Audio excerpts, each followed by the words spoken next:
Let's talk anime. Hello and welcome to Brandon's Discuss Anime, a Reckless Amoeba podcast. I am your host, Brandon Horvath, and with me are my co-hosts, Brandon Falinger. I am here. I'm not dead. I may or may not have accidentally muted myself. Oh, It's fine. Don't worry about it. don't worry about it. Come into my car and we'll talk about it. I have AC. I have air conditioning. It's really nice. I like to blast it sometimes. Tell me if it's too cold. Also with us, Ryan Stokely. I should also mention it's the middle of winter. I don't. My mom said not to talk to strangers, get into vehicles. I don't know. It's so cold I have fresh ice cream though. Oh, okay. So, Look, I'm bribing him not with candy but with ice cream. That's the better proposition. ding, ding, ding, ding, ding, ding, ding, ding. I hit the stereo and it's just like the classic creepy ice cream music. Ice cream truck music. No, but it's all discordant and fucked up. Yeah, exactly. Really slow, discord, not quite on point with like the tone, the tune.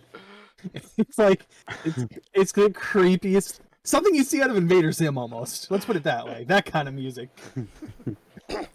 So, you guys aren't into Japanese snacks all that much, but I have just a tiny bit of bad news. Oh? And not like horrible news, more likely we're very sorry, but we have to do this. Oh no. Umaibo, for the first time in 40 years, is raising their price. Oh no. What were they normally again? 10 yen each. So that's what? About 9 cents. Okay, so yeah, I'm like trying to remember. Is it like the whole setup that no? Yeah, it's just under a dime. Yeah, for I think it's like for the first time in 42 years since they came out, now they will be 12 cents each. Oh my God, you're breaking my wallet, Umaibo. Jesus Ooh. Christ. And they said they're very sorry they have to do this. Yeah, Well, what of the course. heck? Like, of course they are. It's probably a point of pride at this point that they've never had to raise the prices for that long. Yeah, dude. That's like Little Caesars. Their We're pizzas raising- are $5.55 now instead of $5. Oh my God. Great. To be fair, I would argue that Little Caesars is probably not the best quality of pizza in general, though. Yeah. Meanwhile, Umaibo was just kind of like, it's a giant cheese curl. Yeah. Like, there is no quality difference here. It is a giant cheese curl. Just whatever flavoring on top instead of cheese. And I just remember a few years back, a ice candy or like popsicle. I think like ice candy is like the traditional Japanese word to describe it, but they raised their price by 10 yen after like 30, 40 plus years. And I just remember like all like the heads of the company were like bowing apologetically, like, we're sorry, we have to do this. It's one of those things, like, when it comes down to shit like that, I can be like, look, man, you've kept your prices the same for how many generations at this point, right? And on top of that, it's fucking cheap to begin with, right? Fucking 9 cents or 10 cents Mm-hmm. for an Umaibo? Fuck me, if that was over here, that'd be $1, like, 50 right off the bat without a question. Coca-Cola would have like rose the price like 1,000%. Oh, for sure. A freaking 20-ounce bottle of Coke is what, $2.30? It's like Mhm. $2.50. It's insane. And then you can go over there and just be like, this is literally a dime. But then again, it is just one piece. Are we going on a Oh my pirate God. cruise to hunt down the One Piece? Oh, and by the Oh. way, check out our Umaibo tasting video. It was a lot of fun. You say one piece, but it's still a fairly big piece, right? Yeah, like, yeah. It's about half the size of like what you would expect to be like a large churro. basically, Oh, okay. right? Oh yeah, yeah. They weren't small. It wasn't like I was getting a cheese curl for 10 cents. I was getting a pretty big piece. Yeah, those things. I forgot what those things were now. Yeah, Like a that's big, yeah, 10 cents for that is still worth it in my mind, You right? know, yeah. And later they're making enough profit, I would think. later Mhm. this year, we might have to do a second part of that because I think there's something like 40 plus flavors, and what? We only did like 6 or 7 of them. I was gonna say about 6, yeah. Yeah, because it was what? It was mystery stuff. Like we had to guess what the hell it was. Yeah, I think it was. I paid for something at the rent fair for the winner. I forget if it was like we bet $5 or if it was like, oh yeah, I'll buy your first meal at the Ren Fair or No, no, something like no. that. That was the noodle eating that we bet $5 on. Okay, okay. I should do that again. I think I can easily get sub 20, maybe. No, again, it's one of those things where it's like this company is making a product, people are eating it or using it or what have you, Hmm. and it's probably being made on the most razor thin of profits. If I'm going to be honest, if it's as cheap as fucking 9 cents, to me, I'm just going to sit there and be like, no, you guys should totally charge more for this. Especially coming from an American's point of view, where like the tiniest fucking thing is like $12 over here, Yeah. right? They could raise it to like 50 cents or whatever. Yeah, and I don't think Still. anyone, at least anyone on our side with our view of how this shit works, is gonna bat an eyelash at something like that. Mhm. Though, in my mind, I think 50 cents, you're starting to get to the point where you're like, maybe not for what it is. 50 cents in most places, yeah, I think you're perfectly fine. Me looking at it, being like, all right, let me look at what this is again. 50 cents, I'll probably still buy it, but much more, and it's gonna be like, I don't know, man, you better be packing me more than one of those things now. And a lot of Japanese Twitter, where like the 5 or 6 they have here, don't seem to mind all that much.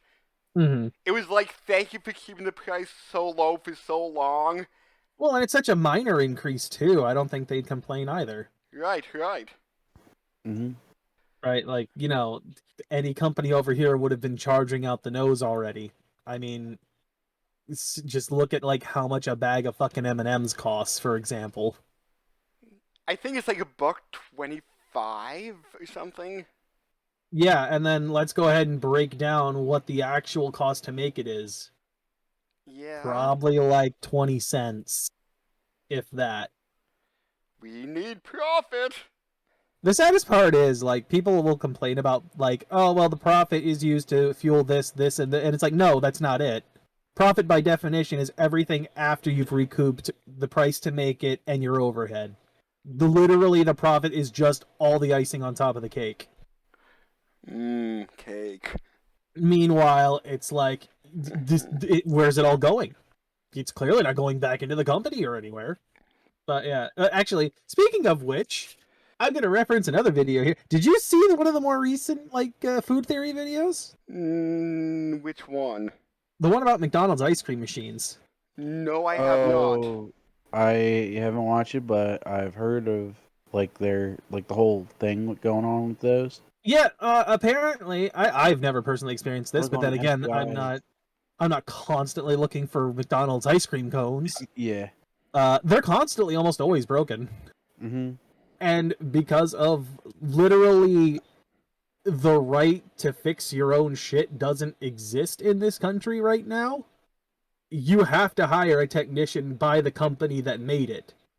Yeah, and there's one company that owns all the ice cream machines. Yep, because McDonald's wants consistency with their products. They want to make sure it always tastes the same. So they bought all the same machines. And the company that makes them is like, well, you gotta bring in one of our technicians. You can't fix it yourself. It's in the contract of you owning this thing. And on top of that, it also links that company, which I'm forgetting the name of, and McDonald's stocks together essentially. So like what they do is like some of the codes are that like they'll have like a code for certain things that are wrong with the machine. So Mhm. they'll just use like the wrong code to like reset the machine or whatever to get it to work, and then it just sometimes it just screws it up more. It's also why you have to always send your fucking iPhone into Apple to get it fixed. You can't fuck with that thing. Yep. Input the Konami code. You'll get free ice cream. Oy vey. But yeah, no, that was stupid. That's a very stupid thing. You should probably watch it. It's definitely an interesting video. On to some other sides of things. Video gaming corner news. Microsoft is buying Activision Blizzard I did Yep. hear that. for like 69 billion, I think it is. I think it's cheaper. I think it's technically 72.2 billion, but like half of some of that money's going towards like just settling everything, which means they're getting 69-ish. But yeah, they're buying it. Not surprised somebody's trying to swoop in and buy them up after the shit show they keep having. Yeah. And an interesting twist, Sony has bought Bungie now as a result Yep. of this, What? I believe. They already had like deals going on with Bungie before. Yeah, but it's also kind of just like a moral, not a moral, but like a whatever. It's kind of like a backhand to the face of Microsoft just to be like, oh yeah, you guys used to own this, and they did your big Halo thing. Now we own them. So Crash Bandicoot is now an Xbox property, and Master Chief is now a Sony property. Wow. No. No, Sony or Microsoft owns Yeah, the Halo. Yeah. They own that franchise. That's 343 Studios now. After Halo 3, ODST came out. hmm From Halo 4 on.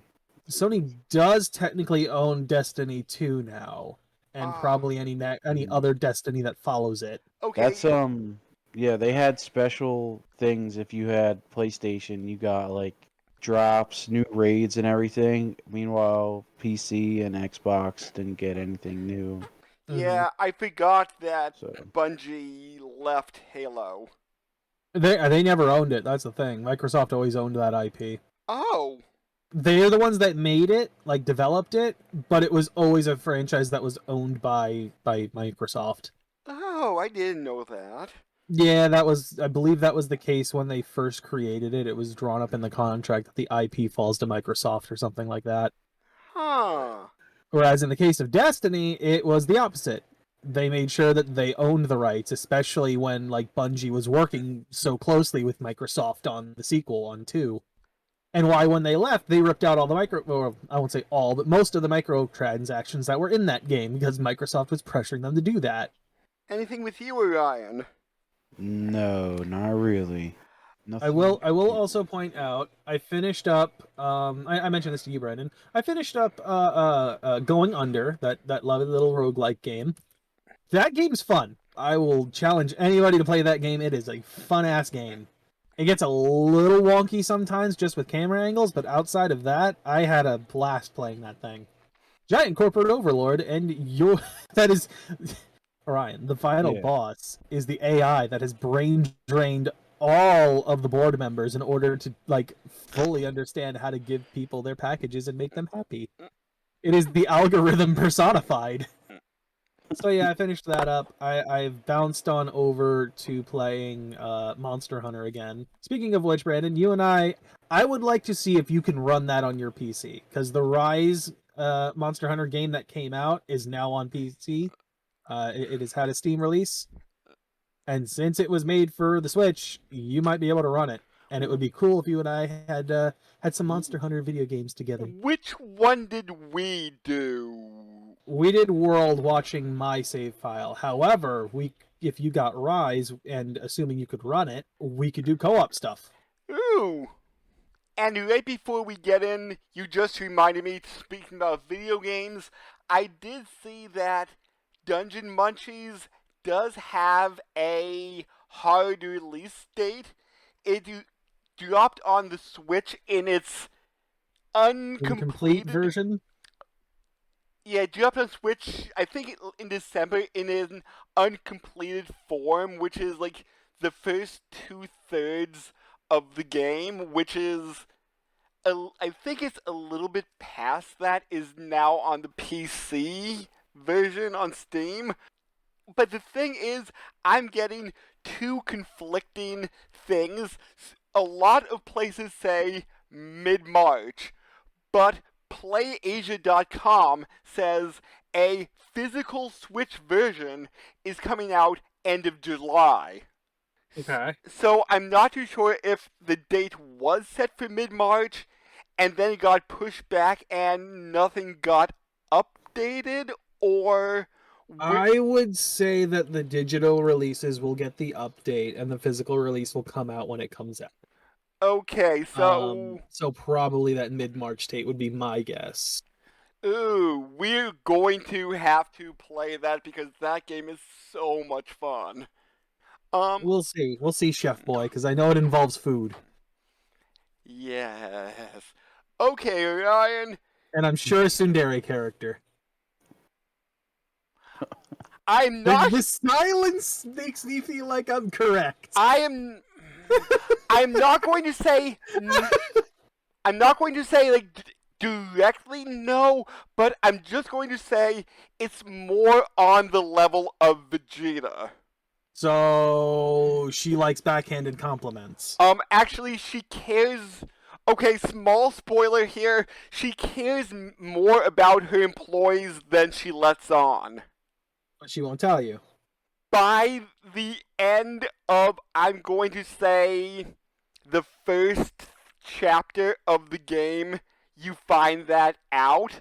So, The question is, I guess at this point then, is does she not care unless you prove that you can actually survive whatever the fuck she tells you to do?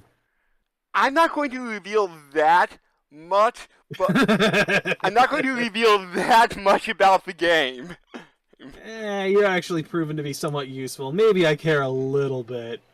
Okay, Ryan, this one may be familiar to you since we covered it earlier, maybe about 3-4 years ago. Let's see. Higurashi no Nakukoro ni, or in English, Higurashi when they cry. So let's do a little bit because we did cover the first series here. I will be willing to give him a little like recap of the previous series. Do you want to see what he thinks it's about first? I feel like he at least deserves the recap because we did do this already. Okay.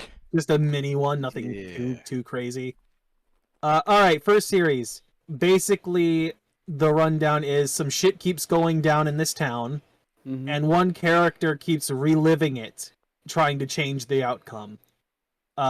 Final part of that series is congratulations, you fixed it. It's all good. Everything's happy ending. Everything happens. That's good. Fuck all the other parallel dimensions where it all went to shit. Man, I vaguely remember you guys talking about this. Mm-hmm.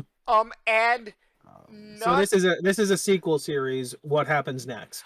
Oh, okay. and not. Maybe I will give you the small clue.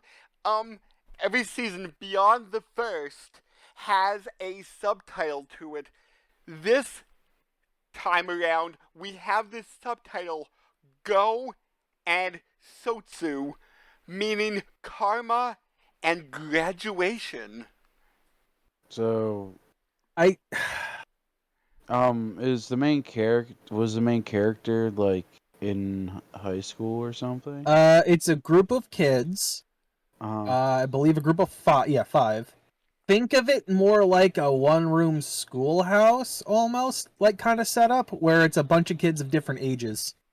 Oh yeah. I believe all of them are pre-high school. Okay. Yes. In in the one we're talking about? Yes. Yes, it basically takes place almost immediately after the maybe within a couple of months after the first series. Okay.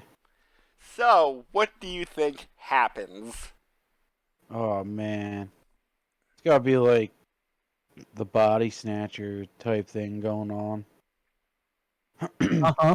And the kids like figure out what's going on and they try to stop these people getting replaced by like doppelgangers of themselves, but like alien versions. where they slowly take over the world, but the kids stop them, and it all happens on graduation for some kind of thing that they all accomplished.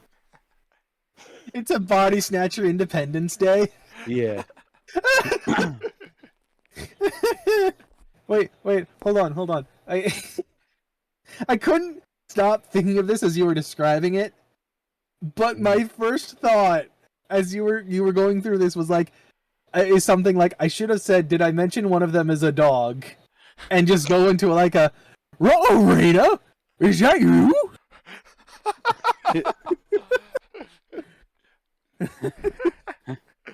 Oh, Scooby-Doo! It's so cute! I want to take it home with me! I'm Scooby Kichi. I don't know what that means, but it sounds funny.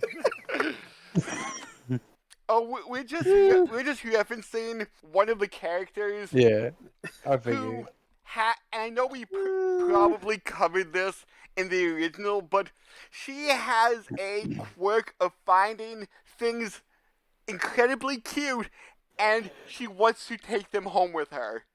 That literally, it's like a catchphrase. Be it a doll, a friend in a shrine maiden's costume, or a statue of Colonel Sanders. Or someone just, crying and blaming someone else. In which case, she tends to really punch the person while hugging and acting super cutesy with the person who was crying. Oh, you're crying! You're so cute! I want to take you home! Heichi's so mean, punches in face. And even though this is one guy with several girls, this is not a harem anime. No, but you can, especially in the original, you can definitely see that it was it was like a dating sim almost. Oh wait, it's this That one. style. It's that one where it's just the one. Hold on. Now I'm thinking it's not the one where the girls are monsters. No. Or No. vampires or something. No, Okay. Nope. not Rosario Vampire. Nope. Okay. No, like in the first one, you could definitely see like, oh, you're going down like, because I'm pretty sure you play Keiichi in the in the actual game, like the original game, I am not sure. and I believe it's routed based on like which girl you chose to like try and romance. Was what version of the route you got? Actually, I was reading about the visual novel, which are all on Steam. For, I believe, chapter 1 is free, and combined, all the other 7 chapters are, I think, like $50-ish. Okay. So, originally, I think his name is Ryuki7, he goes by, but he was like, oh, okay, this is just chapter 1, I'm going to add routes later because this game is very, very linear, and then he didn't get around to it, and he got people saying, okay, you release chapter 2, make routes for it. By the time he was making chapter 3, he's like, you know what, I don't want to do routes. Mm-hmm. Except for maybe like 1 or 2 choices that will affect minor things, these visual novels do not have routes to them. Okay, because it kind of feels like it, because it always seems like, especially in the original, it always seemed like whoever Keiichi seemed to gravitate toward more than the other characters was the one that we ended up like following the most. Like there was some kind of thing going on there, right? You know, that being said, there in between this season and the original series, there were 2 small OVA seasons that were less serious, let's just say. I was gonna say, I think we watched those, and I don't think that they were very like, I don't know how canon they were. I do not. I may have seen one of them, but I'm not sure. But Like I remember a pool episode or something, and then shit went wrong. But I do remember one of them was very harem based. Mm-hmm. Oh, and the one thing I was telling you about that I messaged you on Facebook about a few days ago, there was one episode, I think it was 2014, which was like 3 years after the second OVA season ended. That was Pachinko Prize exclusive. That's What? fucking dumb.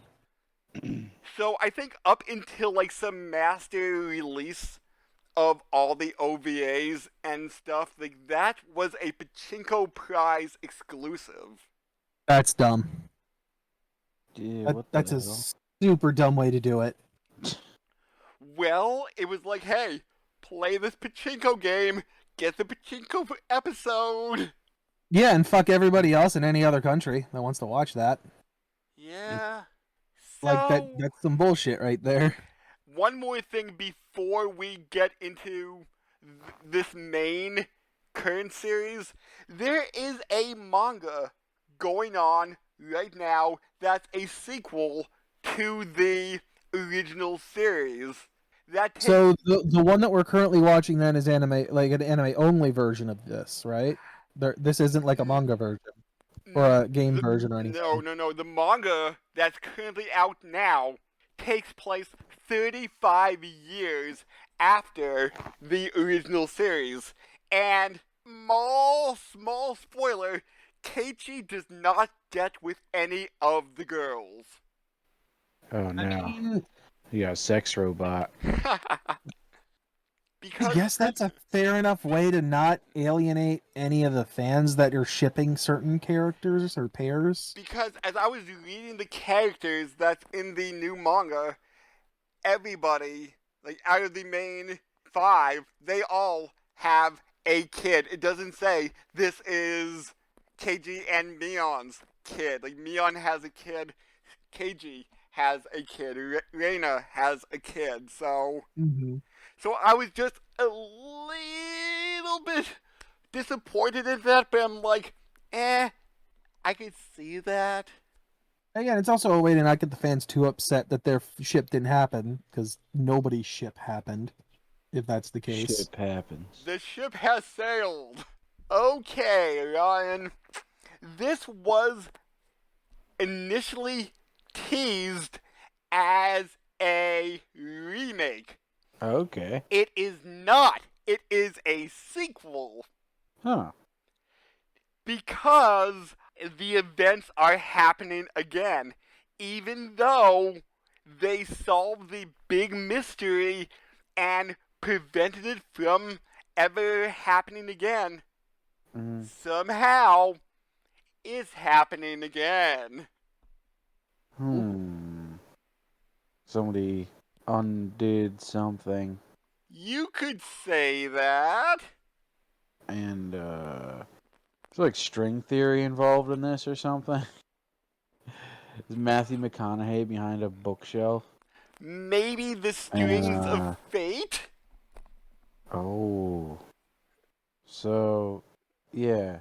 Is somebody like quantum traveling or something through different dimensions? I mean, I can say this much just because of the fact that like it happened in the original series. The one character, Rika, she's the one that keeps moving between the parallel worlds. Okay.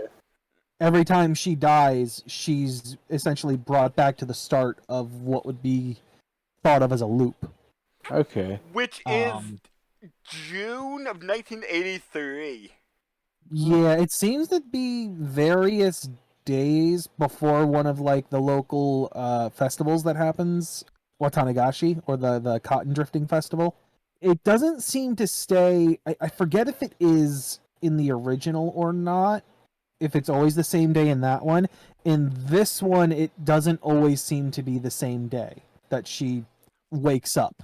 So The day seems to vary. Day. It's not Like- Groundhog Day situation. Yeah, like one day it might be like, oh, she wakes up and it's June 5th of 83. Okay. But then the next time when shit goes down and she dies, it's like the 12th that she wakes up on. The day doesn't seem to stay standard. So it's like how she dies doesn't affect where she wakes up. No, however, she does have vague memories of it. Like, Okay. she'll remember what happened right until about the time she dies. Right around there, whether it's the trauma of actually dying Mhm. or what have you, she loses her memory. Like, she cannot remember. Okay. Yeah, and since this is a sequel rather than a remake, I would highly suggest that you would watch the original series first. Oh yeah, no, and this one in the first episode tries to fake you out into being like, oh, it's a remake. The first episode really tries to fake you into thinking it's a remake right up until the end, when it reveals, oh hey, wait, this isn't a remake. That Like, character, one final scene. that character was not there during the original, and then Yeah. this, No. and then this, She shows up. Okay. She shows up later on, but she is not there in that episode during the original. and then like the start of episode 2, you're like, what's going on? Yeah, shit has turned sideways, and it's like, wait a minute, this isn't what I thought or what you tried to tell me it was.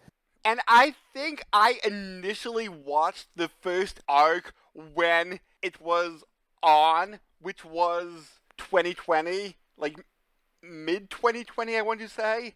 And then Yeah, I think Yeah, so. and- Right around fall, at least. I'm like, wait, no, this is something completely different.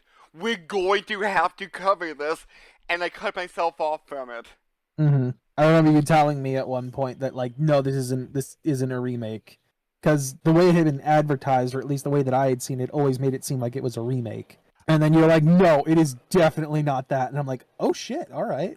I'm not too sure how this is going to be classified during like the whole When They Cry franchise, because the original were parts 1 and 2 for the question and answer. There's 2 separate series that came out after this, When the Seagulls Cry and When the Storks Cry, that were considered part 3 and 4 and part 5. Seagulls, I could almost see if it takes place in like a fucking like a shore town or something. It's actually a mansion. I mean, a seaside mansion where Seaside works. I can accept that. I don't care what happens as long as the setting is near the ocean.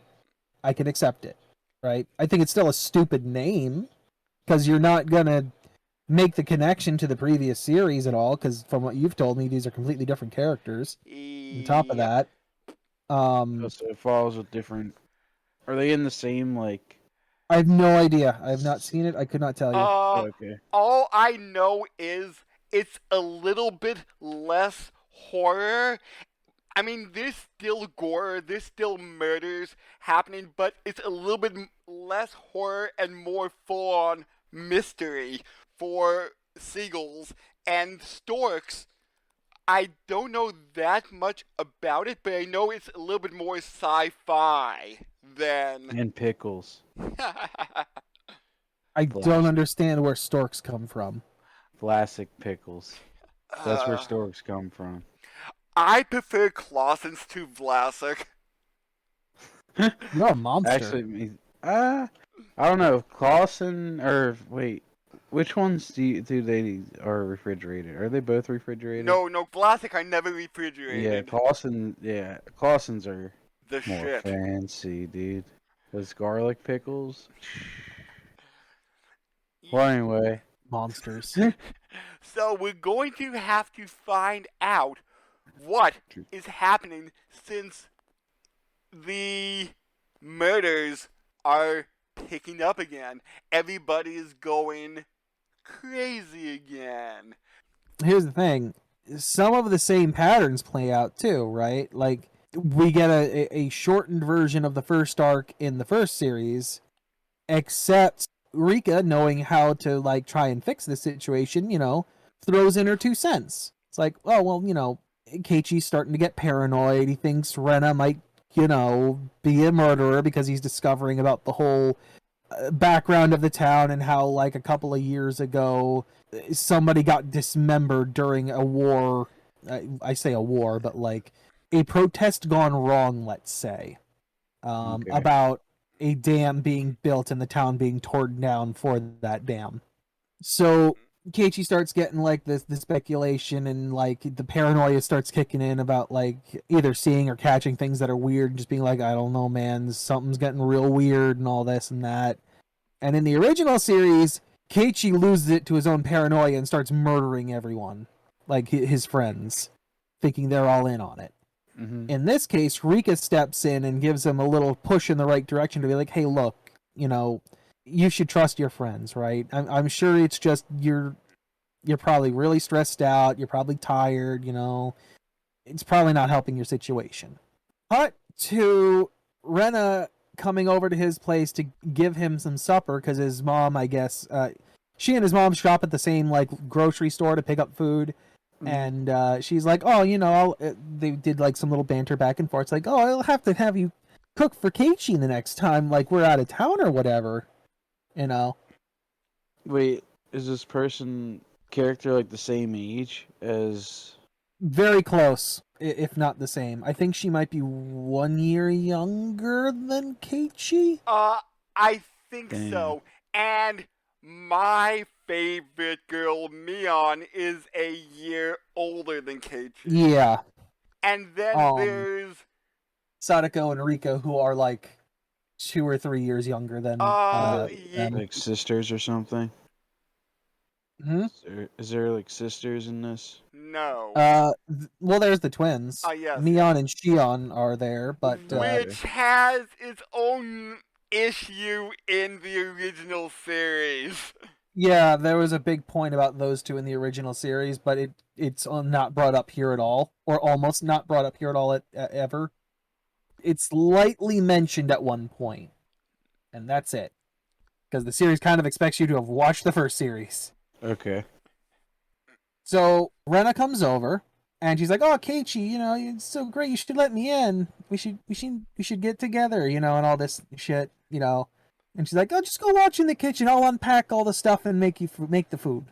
We see her unpacking like the big ass bento boxes, and they're all built as there's like banter going on between the two rooms. Mm-hmm. She's got a whole bunch of shit in those bento boxes, like a pair of handcuffs, needles, knives, a bone saw. Bone saw's ready. I was thinking that. I will say, and I'll point this out because it's not that big a deal here. They never do explain where she got those handcuffs. No. Fuzzy little handcuffs for your fingers. They go to the length to explain most of the items that were in those bento boxes later on. The handcuffs are the one that are just obviously left out completely. Oh, and one thing, when Keiichi is reading the book out in the junkyard, and Rena comes in with the cleaver, Yep. Was that scene in the original? I don't know if it was exactly the same, but it was very similar to that, yes. Okay, because some scenes are played out similarly to be like a nod to the original. Mm-hmm. Yeah, I don't know if it was the exact same like pose that Rena had in this one as opposed to like the original series, but if not, it was very close. And especially, I definitely remember Keiichi looking back, her being in silhouette, and him freaking out because she's got the cleaver in her hands. Yeah, and especially the creepy mouth, like zoom in, like you're lying to me. Oh yeah, no, that is one thing I did enjoy in this is that like you could see where the art style transitioned, right? I will say Rena specifically in this, at the very least in the first arc here, feels like the cutesie's being put on really like harder than it did in the original. And granted, since she's the one that goes fucking berserk, maybe that's intentional. I don't know. Maybe that's her overcompensating. A little sweet with the sour. Yeah, because I don't think in any of the other arcs does she get this bad. And you said that the art looks different from the original. Yes, it is definitely different than the original. It is a different production studio. Makes sense. Which is Um, weird because before this, including all the OVAs and the Pachinko episode, that was made by Studio Dean. This is by Studio Passon. I wonder if Dean's still around. Or if they got like taken over or dissolved or something. Or rebranded maybe. Deek? Dean, Dean, basically. Deen. Same pronunciation. It is still around actually. Okay. What was the most recent one? Nothing that I have heard. Oh, they did work on some Hitalia stuff. Their most recent series, it says 2022, so I'm not too sure if that's coming out or out now, but It is premiering, maybe. I don't know. Sasaki and Miyano, which I'm just going by the cover art, seems borderline yaoi, maybe. All right. Cool. Like an Australian Sasquatch. Not my thing, but cool. Somebody will enjoy that. That person won't be me. But then again, Hitalia was borderline yaoi at some points. Mm-hmm. Anyway, the to the point I was getting at here, there's a point where like the art devolves into like a semi-chibi thing, which actually looks reminiscent of the original visual novel. Yes, and I feel like they were trying to reference it in that way. Mm-hmm. Then there's points where it looks like it normally does, right? Like the general art style that is the like 99% of it. And then there's the art style when the things go batshit and the crazy person's got the crazy eyes. Yeah. And everything, like, you get a lot sharper angles on them. And it gets way harsher in the shadows, and it's just, like, fucked up. Like you were mentioning before, Keiichi starts questioning things because he, like, discovers the article and he hears from other people about this thing that might have happened and rumors and stuff. And he's like, hey, you guys are hiding something from me, aren't you? And it cuts to just, like, the tip of the nose and down to, like, the lower jaw and the neck of Rena responding with like really sharpened features, being like, "You're lying. I'm not lying to you." And it's like, you really lied to me. Yeah, it said real harshly, and it's like, what the fuck? Keiichi, we shouldn't keep secrets from each other, okay? Yeah, and then you go right back to the I'm so cutesy, ha ha ha ha. Maybe I'm just putting it on too hard this time around because I'm crazy. Fuck, what was the next arc? I'm blanking on that. Was that the Mion arc? Right. So Rika wakes up. It's a new 1983. This time we're in like a game parlor where I guess Mion's uncle owns, and like we're having a game time here, and we're gonna see who wins. And things end up taking too long, so they can't like narrow down the tournament fast enough. They only get through like essentially the preliminaries. Yeah. And then it's like, well, we ran out of time because your game of life, Keiichi, took too long. Which surprised me just a little bit that they had a Japanese game of life in the 80s.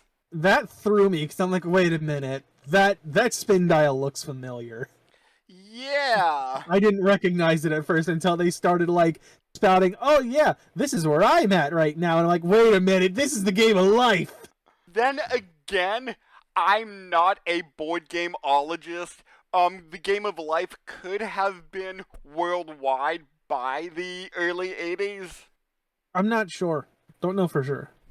But yeah, it takes too long, so like as a consolation prize, the uncle starts passing out little stuffed animals, and in Keiichi's case, a doll. And Leon's like, hey, where's mine? And he goes, I'll give you some extra money the next time you're working here with me. So, at the prodding of Rika, Keiichi gives Mion the doll. And Mion, being very tomboyish, actually feels like Keiichi's looking at her like a girl. And the flattery of that is just kind of overwhelming. To the point where let's just say that Keiichi and Shion, who is Mion's twin sister, which there have been some swaps and impersonations that happened during this arc. Or Shion and not. Wink. Shion and Keiichi go into a place that's supposed to be off limits to everyone, and now he gets introduced to the idea of Oyashiro-sama's cursed, the local guardian deity of the town, and the idea that, oh, he's cursed. Every year someone either gets murdered, or every year one person gets murdered and one person gets spirited away by the demons, aka just disappears. And you're gonna be one of them because you did the bad thing that Oyashiro-sama does not like. You went into the forbidden fucking tool shed. I say that, but it's like Is that a metaphor? it's quite literal. Although in this case, by tool shed, I mean like Ritualistic murder tools? yeah, inside of like not quite a shed, but like a little Shrine? I was gonna say like mother-in-law live-in like sized building. Okay. I like to call it a shed because it's just out in the middle of nowhere and it's filled with tools. But yeah, you're not supposed to go in there, and you did. So now you're fucked. And it gets to the point where Mion has realized something's up, gets Keiichi. Actually, you know what? I should also point out, Rika goes missing. We don't know where she is. She disappeared. Oh, yeah. Mion gets Keiichi, brings him to the main, her house, and her family's like one of the big dick families of this town, right? Borderline. Well, not borderline. I think maybe ties to Yakuza. I don't know if it's full-blown Yakuza or just local Yakuza, essentially. But yes, they definitely have that kind of power. One of their uncles is also literally within like the like in a decently high place in the government. And just bouncing one thing about Mion and her family, I did see a picture from the 35 year later manga. Mion looks so much like her mother in the shot, and Mion's mother looks so much like the grandmother. Oh, right, I should point out. So, in the first loop, Rena and Keiichi nearly kill each other. I think Rena dies, I think Keiichi barely survives. And we find out that Sadako and Rika were killed by someone wielding wielding a knife, and that same knife killed both of them. Rena's the only one that got away out of that. Or not Rena. Mion's the only one that got away out of that one unscathed. In this one, Mion brings Keiichi into the main house of their family estate and shows him the underground torture chambers, essentially, where they were, like, torturing people to, like, keep them in line. And she's like, we haven't used these in a long time, but they were built here, and all this and that. And then she locks Keiichi in a room where she's like, this is the most secure place in the entire compound. It's my uncle's place. You'll never have to worry about here. There's a month's worth of food. She basically comes out, tells Keiichi she loves him, and that she's doing everything she can to protect him, because the town seems to be out to get him, and the town is essentially enacting what is considered the curse. And that's actually true. Or is she making that up to scare him into... We don't know. Oh, okay. That's the thing. Because the next thing we know, basically Keiichi's locked inside a jail cell, which is in like an underground bunker. Mm-hmm.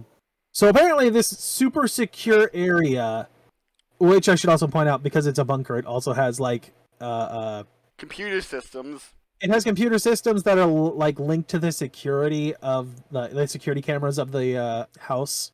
So he can, like, if he's able to get out of the cell, which, spoiler alert, he does get out of the cell, because apparently the most secure place in the world has a shitty-ass barred door that he, like, hits 3 times and it just kind of falls off its hinges. He gets out, and then he tries ramming the bunker door until, like, he's literally bleeding out and passes out. All we know is that there's a gun that Mion pulls out before she leaves him down there, and she goes to greet an uninvited guest of some sort. All we know after that is that there's a bunch of people from, like, the weird government agency, or at least they look like it, from the first series invading the estate, and that Mion and Sadako have killed each other, or have been murdered by someone. because they're both laying there dead with a gun between them. Keiichi survives, wakes up in the hospital. Ren is there and is like, shit went down and it was bad. So you aren't really given much info besides that they got jacked up. Nope. Well, much like the original, there is a question arc and there is an answer arc. Or should we just say season? So we flip over to the next loop now, where Rika wakes up. Loop And 3! Remind me, which one is this? Is this the one with the uncle, or Yes. is this a different one? Yeah, this Okay. is the Uncle arc. So in the original series, Sadako's uncle comes back, and he is a child-abusing piece of shit. Oh my god, yes. In this one, he comes back again. Same idea happens. And- Sadako is either not showing up to school, showing up late because her uncle is making her run errands, etc., etc. And Keiichi has nightmares about him killing Sadako's uncle, which Yes. is what happened in the original. In some of these arcs, they're getting some of the characters, mainly Keiichi, are getting like dreams from the prior series of what happened in those arcs. And Rika is like, hey, we can't solve everything through violence, you know? Just hinting at, hey, don't kill him. So they try to work things out through government agencies. Child welfare. They try to work with child welfare, getting to the point of like re-inspiring the spirit behind the damn war, where they bring everyone together and just protest outside of there until finally people start actually paying attention to them. To the point where they basically call in like Mion and Shion's uncle, who is in the government, to come in and be like putting his support behind what Keiichi's trying to do. Then we get the police, Oishi, the detective, who comes in and is like, all right, look, Mr. Whatchamacallit man, Mr. Child Welfare dude, I'm going to drive you over. And it's like, yeah, it's a good idea, because if the police go there, the uncle's going to have to let him in, you know? And then the next day, Sadako's suddenly back at school, and everything's good, and we're going on to the Cotton Drifting Festival.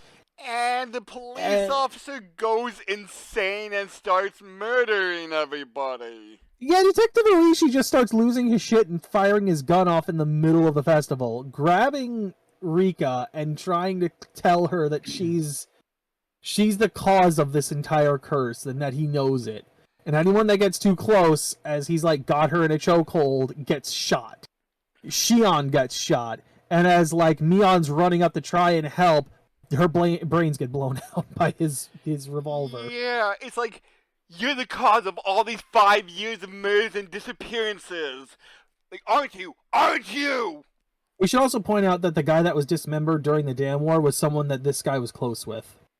I forget if he was a detective or if he was just a civilian that he was friends with. I think he may have been a fellow detective. I'm not 100% sure, though. Yeah, I don't remember. It's been too long. So yeah, he's just constantly shooting people until finally he ends up killing Rika. And that's the last we saw. Well, not quite, because before all this happens, before Oishi shows up, Sadako and Keiichi head back to Sadako's place, her old home, where she was temporarily living with her uncle, but it was originally her house before her parents had passed. They went back there, and what ends up happening is that apparently she's like, "Oh, you know, Keiichi, you've helped me so much. You're my Nini now," which is like her nickname for her older brother who went missing. You're my big brother now, okay? So now there's something that my Nini had that I think you should have, since you're my new Nini, right? And like, So- older brother is Oni-chan, so... Yeah. So she brings him back there. She goes to go and get the thing that she was gonna, like she puts him down in like the living room or whatever, or a sitting room or whatever it would be. Goes to get the item from her brother's room, and apparently the uncle, who was supposed to have been arrested at this point, comes flying in with a metal bat, bashes Keiji in the back of the head. Keiji freaks out, manages to like get the bat out of his hand, and beats the uncle until he's nearly dead. And then I forget exactly what happens to Keiichi after that he gets conked out. So something happens. I don't know if it's just like from the blood loss at that point that he passes out, but something happens. Mm-hmm. Either way, Keiichi does survive the event and wakes up with Rena next to him in the hospital. And he asks like what happened, and Rena just starts losing her shit because it's like, I had to watch everyone die. I literally had to watch them all die in front of me. Why did I have to watch them all die? Because Sadako was also killed on her way back to the festival with Oishi murdering everyone. And then the fourth arc happens. Oh, and one thing, with the original series, how did you feel with episode 5, with everybody's back to normal? As the first one, it's very fucking confusing as to what the fuck is going on. I remember that very clearly. Yeah, I think After the first arc and everything's back to the way it was on a new day of June, it's just like, wait, what the fuck just happened? I think you saw it first, and you're like, wait until you get to episode 5. I believe I said yes. Watch the first 5 episodes, and that's when you can tell you whether or not you're gonna be hooked. And I was. The fourth arc is slightly different because Rika is slowly getting tired of these endless loops, and she goes to her spirit friend, or like spirit half, who tells her about this sword that could kill people who are stuck in loops.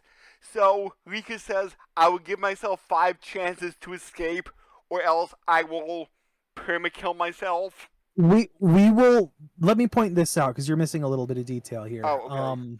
So her spirit guardian, if that's what you want to call her, Hanyu, uses up what little of her remaining like spiritual strength she has, because she actually managed to like make some big differences in the original series.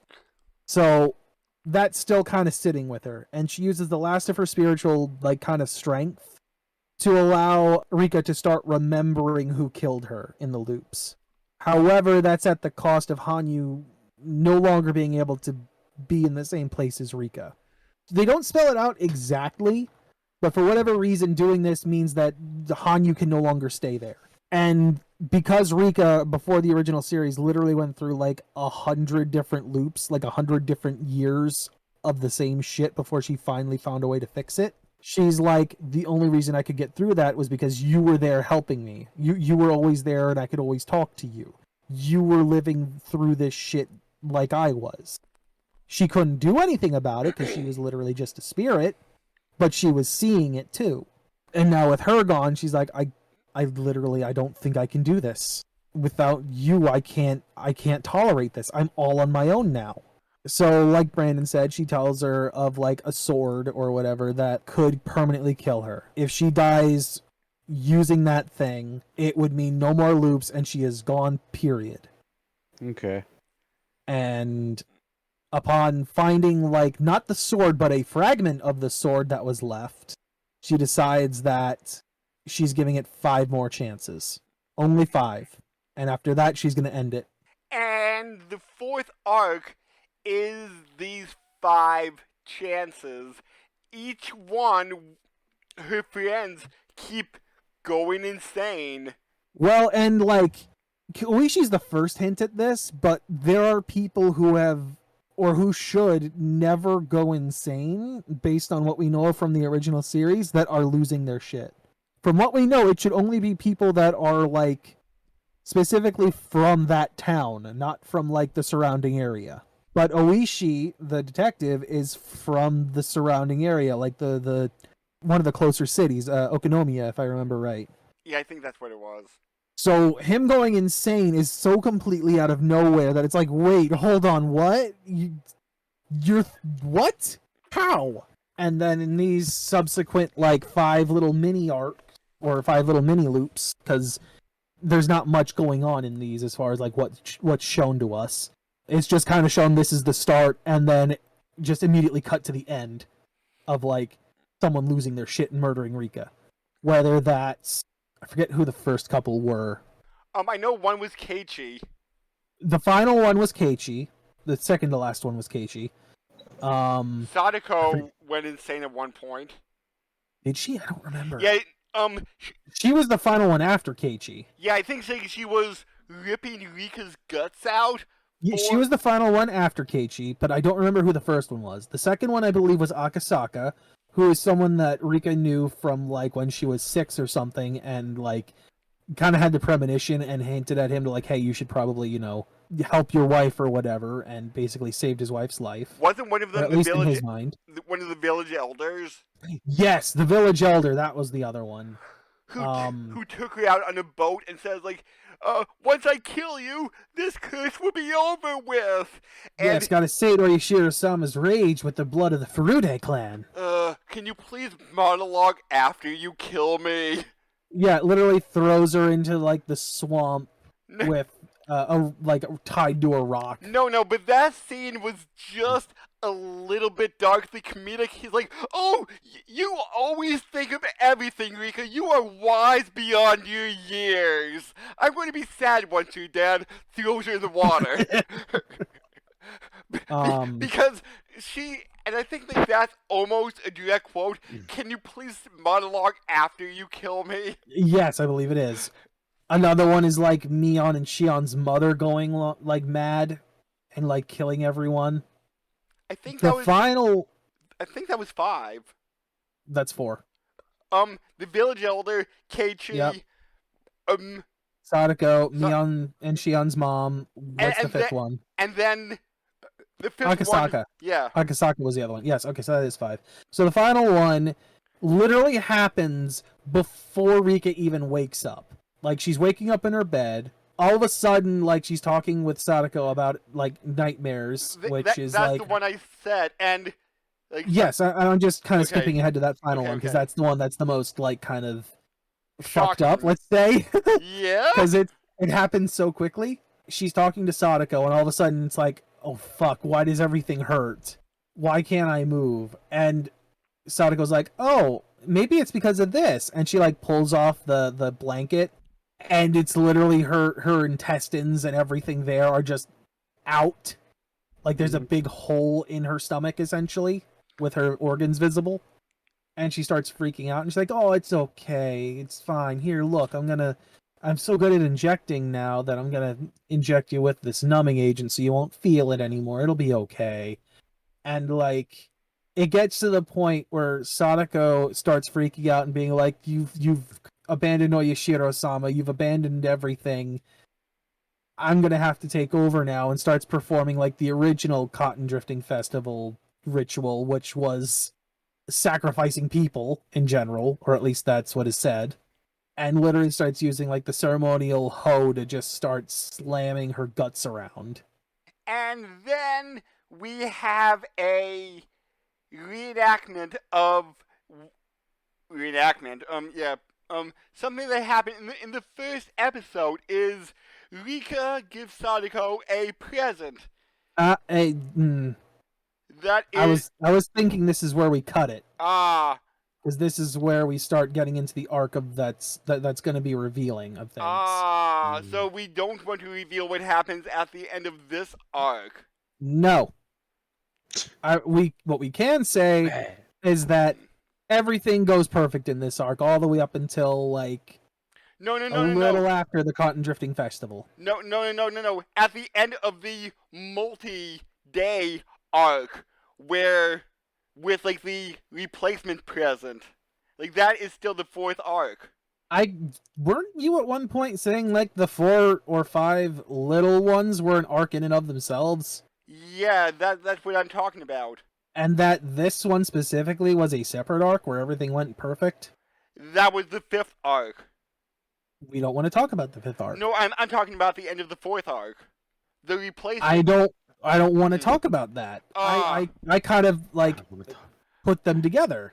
I don't want to Okay. talk about it. Okay. See, where everything went perfect, I consider the start of the 5th arc. Ah, okay. But let's just say something goes slightly different, and you're like, what's going on? Slightly different and very quickly. Yes. Like, that episode leaves you on a cliffhanger of what the fuck just happened. Which leads right into the fifth arc, but in a different timeline. Mm-hmm. So, when most of it ends with everybody dying, or like most people dying, the end of the fourth arc ends on a cliffhanger that doesn't really get resolved until the answer arc. Yep. So, I believe that is where we're going to cut things for this part. Yes. Okay. And we are then, once we say our goodbyes here, going to pick up with just me and Brandon explaining the rest. Yes. Okay. And with our spoilery complaints and or praises for this. Yes. So we're going to do the tease in the middle of the episode instead of at the end of the episode? Or do you want to tease at No, the end tease it here. regardless? Okay. Tease here is fine. Okay. So next time, judgment will happen. Judgment. Judgment Day. What was that line? Wait, hold on. Somebody get Kiryu Kazuma. We need him to sing the Judgment song. Do you know who I am? They call me Judgment Boy. That's terrible. That's not a good song. You're awful. Judgment! You're not fixing it. I actually think Judgment Boy was one of my favorite characters from Gregory Horror Show. I literally forgot that's what it was from. That's how little that show has stuck with me. Oh. So, goodbye, Orion. Bye. So now that Orion's gone, let's get into the answer arc. All right. I'm trying to think how I want to So, do this. what was your initial thought when Sadako pulled out the gun? I'll be honest, I wasn't expecting it because literally there's nothing to give us any idea that she would have had the gun. The only thing looking back in retrospect is that I don't think we ever outright saw her die. We only saw aftershots. We never saw any Yes. context to her death. So, episode 1, where she and Rika are running for the, I want to say, marker? And Yes. Yep. And Sadako says, like, haha, you fell into my trap! And it has all the bedpans. Yep. Yeah. My first thought was like, oh yeah, that would be up there and she would know where it's at. And then my other thought was like, wait a minute. Like when I first saw that, my original thought was like, she's just got booby traps all over the school in general already, right? Like just, oh, this is just Sadako. She's traps everywhere regardless, So, just in case. Was that pre-planned? Like, she knew the marker was going to be there due to prior loops, so she set up that trap. I would say yes. Oh. So yeah, we get the gun thing. We get the whole background of like, oh man, they grew up, they went off to St. Jude? No, it was Was St. it? Maria. St. Maria. They went off to St. Maria. And like I said, I kind of found older Sadako to be kind of cute. More so than grown-up Rika. I believe I also mentioned this, but there's more of a difference between grown-up Sadako versus grown-up Rika. Yeah. Like, except for, like, longer hair on Rika. Now that's, like, waist length instead of, like, mid-chest length. There's also the argument that Sadako has also filled out more. Like, she's got the boobs and the ass now. Did you ever see panty and stocking with garter belt? I've seen some of it. Did grown-up Rika remind you a bit of stocking? They've got a similar hairstyle. Okay. I haven't seen too much of panty and stocking, but I know enough to be like, Wait a minute. I mean, it's that classic flat bane, long hair style that they've got going on, or flat bang. Oh, and one thing that relating back to when seagulls cry, there is a character that looks kind of like Rika, and there is a character who is a witch that looks kind of like Sadako. They are confirmed to be different characters, but the similarities there are enough that you go, wait a minute. And I don't know.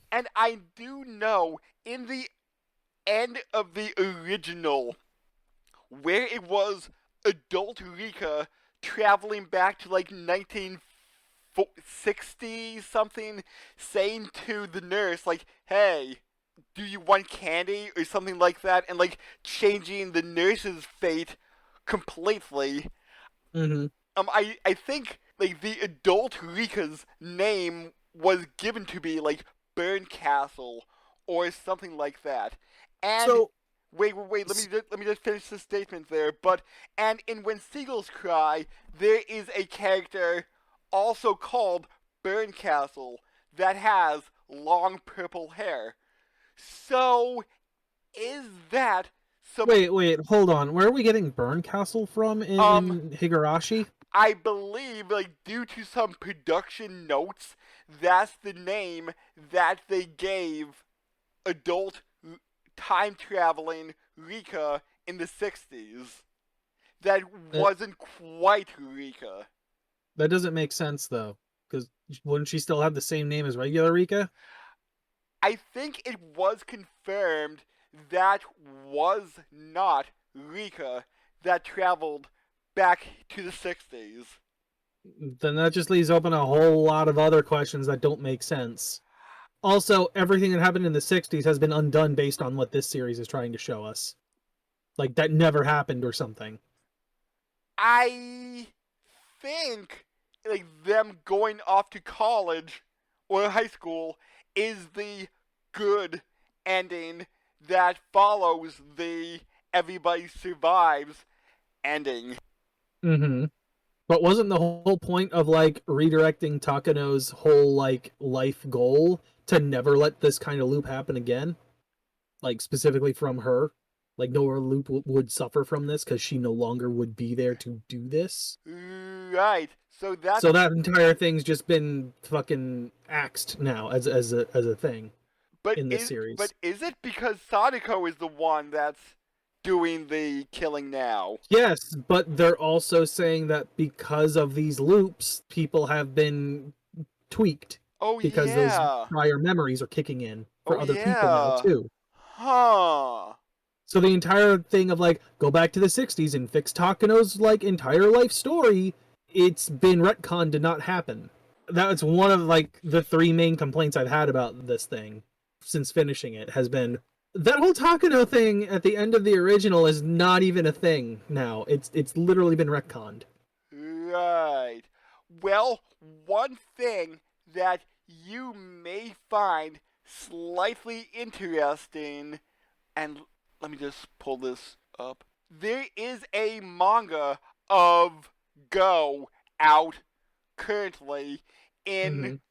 like alongside Ray, which is the 35-year one. I can tell as he was writing the manga, like stuff came out about SOTSU that's like, hey, this isn't feeling like Higurashi that much. Oh, you don't say! There's a point in here where I definitely do not feel like it was Higurashi. Yeah, so that's why there is a manga version of Satsu that I believe, if I can find it, is called Mitsu, which gives you all new answer arcs plus a new ending. Maybe I want to watch, like, read that instead. And I think it changes up halfway through the high school arc. Okay. I have not read it, but that's going to be on my ever-growing list of mangas to read. Well, ideally, it should be shorter than most of them. Well, it's going to cover the answer arcs, so maybe like 40, 50 chapters, depending on the length. That's a heck of a lot less than Vinland Saga is at the moment. Yeah, I don't know how many chapters it will have, but I think the original manga rendition of Higurashi had like, no, they actually had novels of them, and it was 15 text novels, which I found interesting that you turn a visual novel into a book novel. Yeah, you don't usually see that, at least not that I'm aware of. So I will be, and I'm 90% sure it's called Mitsu. Yeah. Yeah. So Sadako is behind this because she's now a yandere. Yeah, we get the reveal that Sadako's the one with the gun after the reveal of, oh hey, she remembers what this trap box was from the first arc, even though it's no longer a trap. And it's like, well, how the fuck did you know this? Pop gun, shoot you in the head. Also point out, we didn't mention this with Orion, but occasionally Rika has shown some like of these like weird fucking red eyes that I don't remember from the original at all. And maybe it's just like they're using a new effect for them, because I think when I looked back, when that final point blank bullet from Takano was fired at the end of the first series, Mm-hmm. I think Hanyu used like her god powers or something, and she had weird eyes similar to this when it happened. Now, with that said, it confuses me as to why Rika would do certain things. Like, there's a point in the second arc where Rika confronts him right before she dies, confronts Keiichi, and is like spouting off some really dark bullshit, and then goes back to being cutesy again. And I'm just like, why did you do that? Answer arc never answers why she did that. Like, the only other time is when we're going through those like 5 quick arcs when Keiichi's losing his shit and trying to figure out like how to get the parasites out, and you see her eyes flash to that red, like weird red white thing again, and she goes, oh, they're in my brain, you just gotta kill me and eat my brain. And I'm like, okay, at least there she's being completely nihilistic, Yeah. so I can kind of see why that might happen. And considering the context of that one, fine. Why the fuck in that first one did she go dark? I don't know. So yeah, Sadako's our villain. Turns out she's a looper because she ran into Ao? Is that it? Ue? Yeah. Right. Ue, who apparently never had a name, and I don't think we ever get any context as to who the fuck she actually is. No. I have an assumption that it's Hanyu's mother or something, but outside of that, I got nothing else. And the only reason I say that is because I think while watching the Japanese version, while it didn't translate it, I thought I heard her reference this lady as like Mama. Huh. Again, I'm only going off of what I heard, and I don't think there are many Japanese words that are like Mama or contain those syllables. So I'm going to assume that's who she is, even though she doesn't actually have a real name, or at least doesn't have one according to herself. So yeah, Yes. Sadako, after going through a bunch of shit, now we get to see the days going through like the life at Saint Maria, right? Sadako has to like struggle for the few years she has to study up and get in. She does manage to get in. She can't keep up her studies. Meanwhile, Rika is like super uber, I'm the best girl ever. Everybody loves me because I'm smart. And I'm just thinking, why, even though Sadako says, I hate studying, I completely hate it, why doesn't she cheat by knowing what's on the test, studying only those, like, 10 questions, and acing the test? Well, like we'll get to that in a minute. Let me finish like getting through this first loop of this. Okay. So yeah, Rika gets all the praise, all the attention because she's smart. She's decent enough at studying, even though she herself also hates it. You know, it keeps her grades up. Sadako can't. Tries to pull a prank to try and like remind Rika of like the good old days. Prank goes wrong and causes someone injuries. Ends up that another girl, not Rika, but another one who had overheard Rika talking about like, oh, you underestimate Sadako at your own expense. You know, she's very good with traps and stuff. Mm-hmm. Like gives it away to the teacher. Oh man, I think I know who it is. It was Sadako because they already don't have a good rapport with her. They don't feel like she fits in. She's the odd one out Mm-hmm. because she's like the quote unquote country bumpkin. Yeah. And because of her failing grades in that, she gets dropped into like the you gotta catch up, and then eventually into what is essentially a solitary confinement. Which is weird that a school would have that? Yeah, it's fucked up. And you'd think that like Shion, who has gone to this school already, would have told them about this before going there. Yeah. And I forget, in the original series, did Shion eventually go to their one-room schoolhouse? I don't believe so. No. Okay, because like I was having like flashes of memory, like, hey, was I mean, all she five? she was never actually in the class there. I don't think. Ah, But she had walked in there before. Like she was present in the classroom, just she never attended school there. okay, okay. So yeah, Sadako kind of goes nuts. They go back to Hinamizawa for a little bit, like doing a meetup with the school, with like all the old crew. We get to see some of the new designs for like the older versions of 3 of the characters. Mion is still best girl. I don't know, man. When we finally get to see what older Shion looks like, I'm like that looks really nice. Mion is still best girl. I don't know, man. I still like Shion better. Anyway, before we devolve into just finger pointing, And Tristan likes Suana. Rika. Rika, really?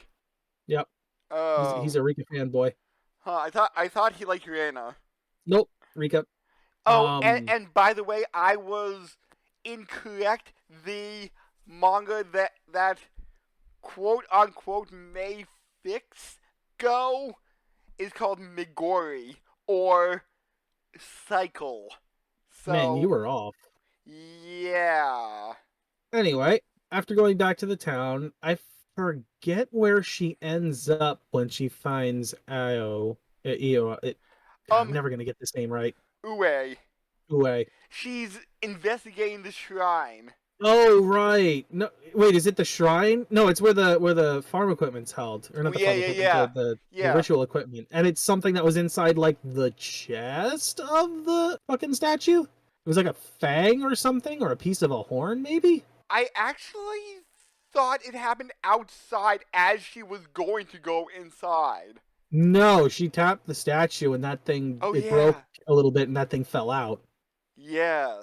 I don't know if it was a piece of a horn or if it was like a fang or what it was. Yeah, and then she got looped. Because they never expand on it. They never be like, oh yeah, this is the thing that was here. Yeah. She gets transported into the weird in-between space where like Rika goes whenever she's in between loops. Meets up with Ue, who's like an adult demon thing. I have no idea. She looks like Hanyu, except like 20 years older, and she has some kind of like half halo instead of horns. Well, the half halo is like a half halo of horns. Okay. I'm not sure if it's floating there or if it like comes out of the back of her head and just circles around. It's hard to tell. Yeah. She also has darker, straighter hair than Hanyu does. And she doesn't say "won" or whatever Hanyu's catchphrase was. Yep. So she's like, oh, I'll give you the power to live in loops. You just have to entertain me. Gives her loops. Also eventually gives her the power to remember what happens in those loops. So And- apparently Sadako uses that to like understand how shit works. And just apparently by snapping her fingers goes into a different loop? Or are we just meant to assume that she offs herself whenever Like, when she's playing that fucking game where it's like, match the cards. Whenever she gets a wrong one or finds a right one, does she then murder herself until she gets the next right one? And like, is that what's happening? If that is what's happening, that is dark. It's like, yay, I got one right. Time to die. No, every time she gets one wrong Oh, is when she does it. Every time, like, oh, I only got 5 in a row. Death. 5 in a row. Missed the 6th one. All right, death. Try it again. 5 in a row. Finally, got the 6th one. All right, fucked up the 7th one. Death. And it's like, what's going on with Sadako? Well, nobody fucking knows because she keeps reliving the same fucking loops. Yeah, but it's like, why is she killing herself over getting the wrong answer? That has to be the assumption because, like, the snapping thing has kind of symbolized the whole, oh, we're doing a new loop now, which means you have to die. And then when does it get to the point where Rika needs to die first? When we get into the first loop from the first arc of the first season. Oh, wait. So are we to assume that when she gets a card wrong, she kills Rika and then kills herself? No, because that's not happening in the same loop. She's not chasing Rika at that point. Okay.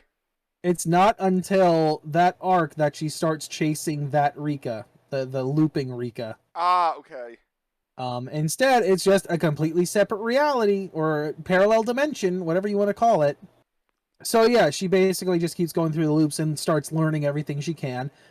During a certain point, she literally learns how to shoot a gun by like learning getting a BB gun from Neon, and Neon teaching her. And then over the years practicing. I believe it was an air rifle pistol. Yeah, could be. I think that's what I read because, like, no, airsoft pistol, I'm sorry. Okay, it didn't look like the plastic BBs we have over here. It looked closer to like the regular colored BBs from what little of them we saw. I think, like, on the Higurashi, one of the fighting games, because there is an arena fighter that I want to see if I could find and play, because Higurashi Arena Fighter, that sounds like fun. Interesting. But yeah, she goes through a lot of shit, basically just learning how the loops work and everything else. Uwe just kind of points out, oh, hey, you keep doing this. And she's like, well, I'm better at doing this than Rika would be. I'm learning. To which case, like you said, why wouldn't she just learn how to cheat her way through it or set up traps that would allow her to cheat more easily? Yeah. Like, prior to any of this? Yeah. Why immediately jump to the whole, oh, I gotta keep Rika from going to the school? And my thought was, since she hates studying so much, and she won't go to St. Maria, or we may be getting the name wrong, what is she going to do for high school? Community school? I don't know. Yeah, like, there's probably some high schools in Japan that you don't need to take, like, any tests for. Mm-hmm. But I did hear, like, whenever I watch manga, it's like, oh yes, I passed the exam, I'm getting into this school. So, I'm not too sure how... Like, I think it's closer to, like, we need to know where you're at so that we can place you more accurately. But, like, you can get into a prestigious high school kind of in a similar way that we can with a prestigious college by having, like, high scores in a test. Yeah. So, yeah, the final part of this ends up with Sadako going through the loop again, going through all of the St. Maria shit, and finally ending that loop by literally dropping the chandelier on her and Rika. Yes. Thus starting the loop of chasing her. And during all this, we start getting the reveal of how Sadako messed with all of these loops so that way things turned out the way they did. Yeah. Oh, I should also point out one of the other biggest things is that she keeps breaking into Tokyo Lab and learns the key code for like the suitcase that has the H133, I think. Yeah, the thing that escalates Hinamizawa syndrome to L5 like as soon as possible. So here's the thing, right? We also learn how she gets a real gun, which is like through a trade, through a connection with her uncle. Also, her uncle's turned out to be a good guy now because of all the looping. His personality I has was just tweaked going and to changed. bring that up. I was gonna say same with Takano. Takano has now become more like, oh, I can't kill these people. Yeah, and I kind of liked her uncle now. Well, yeah, he's done like a 180 personality wise. And I did find that answer arc to be really interesting because it's like everybody's out to get me, uncle. No, fuck that. No. I liked that all the way up until we got to the point where Keiichi goes into the house with Sadako. Or right before that, when Rika picks her up. Because at that point, we have broken the way that this story is told. We're jumping ahead here. Fuck it, who gives a shit at this point? So, I hate this. I hate the way they did it.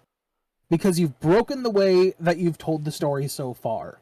And every single part of this series, even in the original, even here up until this point, everything we saw in the question arcs was real. It happened.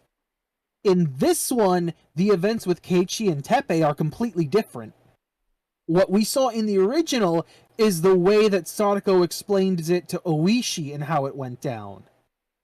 In this one, that doesn't happen at all. That's just Sadako's story. That is complete bullshit as to what happened. Yeah. You have broken how you tell the story, and thus everything else at this point, either prior or well, I shouldn't say prior, because at this point we know it's true, but anything forward could be completely questioned and said, how do we know anything that happened in the question arc after this is even real now? Or if it's just somebody spinning a story. Oh. That's what you were talking about, because you told me it was the fourth arc you had. I meant third arc. Okay, maybe that's why I sounded I was confused. telling you a specific. I was giving you a specific episode too. I will have to go back and check Messenger. I believe I was saying like episode 11 or something of the second series. 11 is the fourth arc. Wait, crap! Now I'm mixing up numbers. I'm pretty sure it's 12. Okay, yeah. Maybe I was thinking about something else you were talking about, and then I'm like... But yeah, you're breaking your narrative structure completely, because now you're throwing everything into question. Yeah. By doing that. And it's infuriating, because now anything that happens after this, I'd have to question whether or not what we saw in the first series even happened. And I just think the lead up to her becoming a witch could have been executed a little bit better. Well, I was so confused as to that part too, where I'm like, wait a minute, hold on. What is she shooting in, like, the altar in-between world there? What is even happening? Yeah. Like, I thought for a second she was shooting her humanity, but then she still has humanity later when she nearly achieves her goal with Rika. And I'm just like, wait, hold on, you have emotions now, what? I'm so confused. Oh, and when they were having their full-out brawl, and... Which one? Before or after we go to Dragon Ball Z levels? Hold that thought for just a second. The one before where they're, like, fighting through time and stuff. Yeah, no, there's the other question. How the fuck is that happening? Are they just Yeah. dying to go into new loops? No. What is fucking happening? My thought is, it's like they're 10 years old, 15, and my thought was, it's like Rika's on edge. It's like, Sadako, I know you're going to kill me. You really want to kill me. I remember everything. Oh, Rika, I'm over that. Don't be silly. He. And for the next 5 years, Rika is always on edge until one day Sadako just snaps and just resumes the fight. Mm-hmm. Because I did find it just a little bit weird that some scenes were at the high school, some scenes were at Hinamizawa. Well, it's like we were saying before with Orion. She keeps waking up at different points in time, right? I'm assuming what's going on here is that, oh, we're walking with each other, you know, blah, blah, blah. All of a sudden, boom, the looping Rika and Sadako are now in bodies of those characters, and now they're smacking each other around, and then Rika most likely dies, Sadako follows, and then they're just waking up at another point in time. Okay, so like the consciousness, the looping consciousness is entering their bodies. Yes. And it doesn't seem to have a set point. It has a range of points, okay, but it doesn't have a set one at this point, like a singular date. That makes a little bit more sense than the way I was. It's the only way it makes sense, but then when we start getting into, like, the Super Saiyan level bullshit of it, it gets more confusing. You know, I was actually thinking Dragon Ball Z, and then I'm like, wait, they're talking about friendship. This is Naruto. We have Dragon Ball Z fights! What is that? This is not Higurashi! With, like, Super Shrine Maiden powers? I can accept it when it's like Ue and Hanyu, because they're fucking spirit god things. They use it very sparingly. They're flying! Yes, but they're doing that in, like, the weird spirit world. No, I meant Rika and Sadako. Okay, then yes, I'm in complete agreement. What the fuck? This is no longer Higurashi horror mystery. This is fucking Dragon Ball Z. What the shit? This is like Higurashi, Rei, and Kira, which I don't remember ever watching, but you said we may have watched some of it. One or two, I want to say. Yeah. I don't remember for sure. As I was mentioning to Orion, they are more lighthearted. I do know there was a 3-part arc where Rika wakes up in a world where, like, there is no curse whatsoever, but everybody is a little bit off. So she's like, this world is wrong. There needs to be a curse for the world to play out properly, so she needs to get back into a timeline where there is a curse, because I'd have to see what that's about, because I don't see how there's not a reason why you would not want a place that doesn't have the curse. I'd have to actually see what the reasoning is, because I don't get... Literally, that sounds like everything she's ever wanted. Even with whatever weird differences there are, it doesn't sound like it's bad. It is called the Dice Killing Chapter, or Saikuroshi. And that is part of Higurashi Rei. Alright, so it seems like these two eventually fight each other to the point of just being outright fucking exhausted with each other. Neither of them giving up on what they want. They come to, like, a slight compromise, if you want to call it that. Yeah. Where looping Rika will go off on her own to do her thing, but looping Sadako will then follow her. Also, we should point out that thanks to some, like, ridiculous kind of horse shit, Hanyu does defeat Aowa, and she leaves the world, quote-unquote. Well, somehow Ue turns into a kid? You've cut the horn. So yeah, I guess your power is imperfect, and thus you are now a child and not an adult. I guess that's my assumption as to how that works. Yeah, so time resets one final time with Rika. Not even.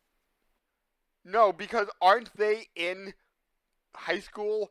And I thought Rika was going off to high school. She is. However, these looping consciousnesses apparently don't have to kill themselves to move to a new loop now.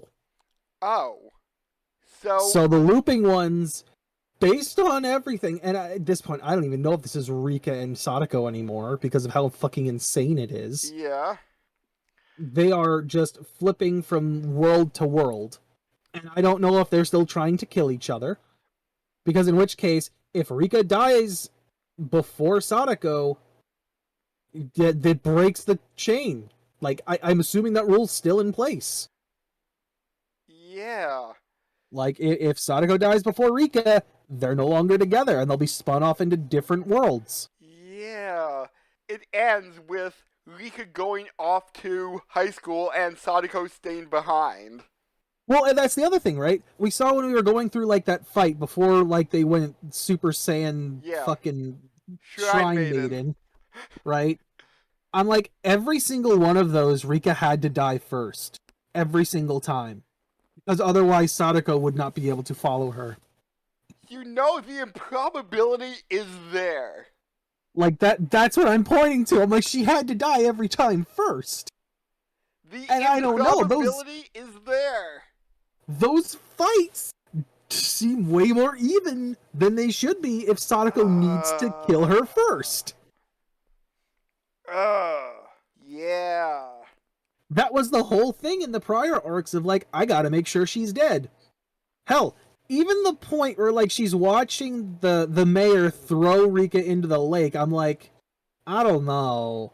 I'd have made sure she was dead.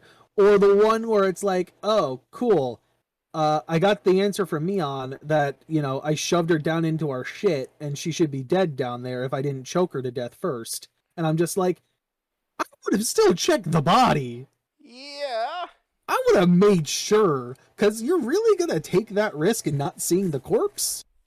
So, right as Rika is leaving for college, Sadako, who I guess half made up with her, is like, you know, Rika, I'm still going to find you. When the Higurashi cry, I will be there. Is that how they said it in the dub? Because the Japanese says, like... I watched the sub for both seasons. Weird. Okay. I don't know where you found the sub for the first one, because I didn't find it. GOU Anime. I did go to GOU Anime. They only had the first episode in sub. Weird. When they did that, I was looking at it, and the way that the thing spelled it out was like, something when they cry. I don't think it was like I'll find you when they cry or whatever. It was something else. And then it goes whatever that means. And I'm just like, what the fuck? Title drop? For nothing. Like, you don't even explain the title drop. Yeah. You don't even know what it means. So, I would say... Let's also point out that, like, Rika goes off on the train. I have to assume looping Rika leaves this world somehow by not dying. Because, like, we get that point of Sadako walking along, meeting up with her uncle and Shion, and then, like, reaching up toward the sky and being like, alright, Sadako Hojo, I'll relieve you of, I'll give you back your body or whatever. And then, like, the weird fucking evil witch eyes or whatever are gone, and regular Sadako's back, and I have to assume that regular Sadako from this world is okay with that? So Sadako does not have looping powers now? That's what I'm assuming, because it seems to imply that, like, the looping consciousness can just leave whenever it wants now. Oh, so is Rika's looping consciousness gone? I'm assuming. Huh. That they can just leave whenever they want now. I will have to read Mitsu. I'm also going to assume that the rule is still in place that if for whatever reason Sadako dies before Rika, they're going to go into different worlds. Oh, so they can still loop. I'm assuming that's what's happening. Like I said, it seems like they can willingly leave and move to a different world, like a different loop. Oh, because I thought that, like, her losing red eye power means she has lost the ability to loop. No, it means that the consciousness has left, or at least that's the way I took it. Oh. Like, the consciousness has moved on to another loop. Every time we've seen it happen, right? Like, even when they were having that fight, you would, like, zoom in, and we'd be on a point where, like, say, Sadako and Rika were walking home from school, and you get that, like, little gasp of, like, Rika waking up, and I'm assuming that's the looping consciousness waking up in this version of a loop, this world. Like, this parallel dimension. Huh. in the Rika body of this version of the world. And then, you get Sadako waking up and smashing her face in with a book bag. Even though it had like some bullshit Super Saiyan Naruto level ending that didn't feel like Higurashi, overall I liked Higurashi 2020. I liked it right up until they broke the narrative structure. Oh, so kind of like Darling in the Franxx. I don't want to compare it that closely, because Darling in the Franxx was kind of bullshit, kind of from the start. How do I want to put this? Darling in the Franxx ruins everything that came before it, like when it gets to episode 15. Or Higurashi whatever ruins episode everything it was. after it. No. Oh. Higurashi ruins its ending, right? Ah. That's where I view it. The minute you deviate from your story structure and you move on to this like ridiculously horseshit ending, everything from there is garbage, right? Whereas everything prior is still really solid and good, I would think. It's when you take Darling in the Franxx and you get to episode whatever it was, like 17, 18, what have you, where it tries to explain how everything works and thus retroactively ruins the series from before, like the previous 17 episodes or so. Okay. Whereas this one, the ending shit, but the foundation is still really strong and hasn't been like obliterated to garbage. Ah. And maybe that's because Higurashi isn't trying to explain everything blatantly the way that Darling in the Franxx tried to do. Like, there's still a lot of holes in things and a lot of ways to interpret how it works. Whereas in Darling in the Franxx, it's just they try to spell it all out and it fails miserably. So yes, I don't know if I would recommend this knowing that like the ending is just gonna be awful and not Higurashi, for lack of a better phrase. I'm just trying to find out if it has the same writer of it. Ryukishi also worked on it. I cannot find, just quickly glancing, he did a visual novel called Loopers. Interesting. Okay. Weird. Huh. So maybe, like, time loops is one of the story elements he seems to enjoy. Maybe. But I may read the manga version of GO and then Meguri just to see the possible better ending. Will you be checking it? Will you be checking out Meguri? If I am, it's gonna be in a while, just because I have other shit I want to try and do. Yeah. Like Vinland Saga, and then I definitely want to take a look at that last one we did. And JoJo 9 whenever it comes out. Whenever that starts coming out. So, since we teased in the middle, maybe I'll just restate that next time will be everyone's judgment. And since Ryan already said bye, I guess we'll catch everybody next time. See yous.